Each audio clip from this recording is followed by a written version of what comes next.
saya yakin. Satu. Yang kedua, bicara soal Sejumlah warga yang merupakan korban dan keluarga korban pelanggaran HAM di Aceh Utara dan Biren dilatih untuk menjadi jurnalisme warga yang handal agar dapat menyuarakan hak dan kebutuhan para korban dan keluarga korban dalam sebuah bentuk tulisan. Pelatihan yang digelar selama 2 hari di 2 lokasi berbeda ini melibatkan keluarga maupun korban langsung pelanggaran HAM yang terjadi di Aceh pada waktu silam. Di sini para peserta mendapatkan langsung materi baik dalam bentuk tulisan maupun teknik pengambilan gambar di lapangan dari pemateri yang berprofesi sebagai jurnalis lapangan salah satu TV lokal di Aceh, Lala Nurmala dari media televisi Puja TV Aceh. Dalam pemaparan materinya, Lala menyampaikan materi tentang pemahaman jurnalis dan hal apa saja yang harus dihindari dalam pembuatan satu produk berita. Direktur Koalisi NGO HAM Aceh, Khairil mengatakan, pentingnya pelatihan tersebut agar korban pelanggaran HAM masa lalu mampu menceritakan kejadian apa saja yang dialami dan apa saja yang telah mereka dapatkan saat ini dari pemerintah. Dengan pelatihan ini, keluarga korban dan korban sendiri bisa menyuarakan secara langsung.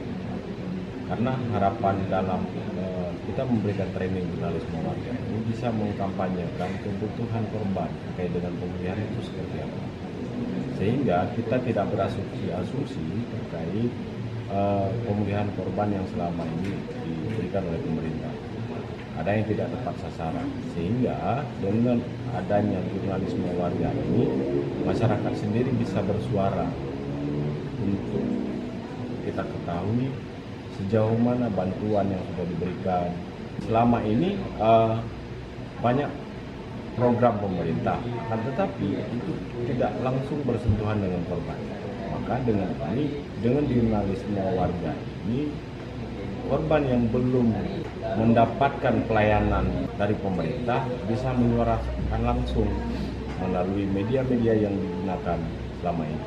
Kegiatan ini kita lakukan di 2 tempat, yaitu di Aceh Utara dan di Biren. Masing-masing peserta itu kan kita ngambil 15 orang dan ini kita fokuskan untuk keluarga korban dan korban pelanggaran.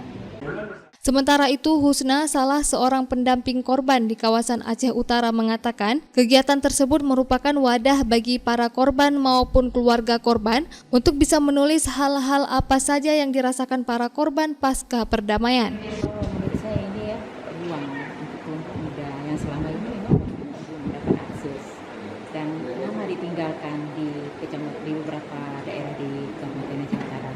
Dan menurut saya ini sangat bagus dan mereka akan menjadi penyatu ini, pengikat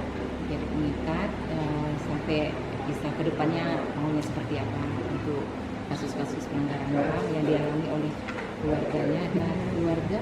Ada yang langsung korban langsung, kemudian ada anak yang orang tuanya hilang selama ini dan ada yang pamannya. Harapannya mereka selama ini mungkin udah bisa hidupnya ya sekolah pendidikannya ala kadar, kemudian ya tidak mengerti akan hak-haknya, mereka tidak paham. Ya sebenarnya memang kewajiban negara untuk memberikan perlindungan, kemudian memberikan hak pendidikan mereka yang layak, misalnya karena orang tuanya sejak kecil ditinggalkan atau hilang. Dengan adanya pelatihan ini, harapannya ke depan mereka sendiri yang bangkit bersuara untuk meminta hak-hak korban dipenuhi oleh negara. Karena kita pendamping hanya mampu dan bisa menguatkan mereka. Besar harapan setelah pelatihan jurnalisme warga tersebut akan lahir karya-karya terbaik yang ditulis oleh para korban langsung agar dapat dinikmati dan diketahui oleh publik. Dari Banda Aceh, Lala Nurmala melaporkan untuk Puja TV Aceh.